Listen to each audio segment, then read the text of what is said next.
us level they مطابق تو سی سننا چندے جو بیان نبی پاک علیہ السلام نے فرمایا من صلی علیہ بیعتن کتب اللہ بین عینیہ براءۃ من النفاق و براءۃ من النار فرمایا جیڑا بندہ روزانہ دی بنیاد تے اپنی عادت بناوے کہ میری ذات ہوتے 100 والی درود پڑھے گا اللہ اس بندے دی دونوں ہاتھاں دے درمیان لکھ دیتا ہے براءۃ من النفاق و براءۃ من النار اے بندہ منافقت تو بھی آزاد ہے جہنم دی آگ تو بھی آزاد ہے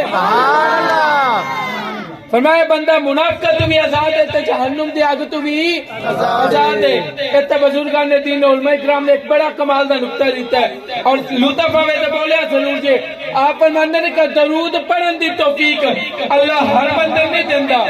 کہ ہر بندہ نبی دی ذات سے درود پڑھے نہ درود پڑھن دی توفیق اللہ ہر بندے نہیں دیندہ نبی دی ذات سے درود پڑھن دی توفیق دیندے ہی رب اس بندے نوے جڑا نہ منافق ہوندہ نہ جہنمی ہوندہ ہے سبحان اللہ اللہ ہر بندے میں توفیق دیندہ نہیں ہے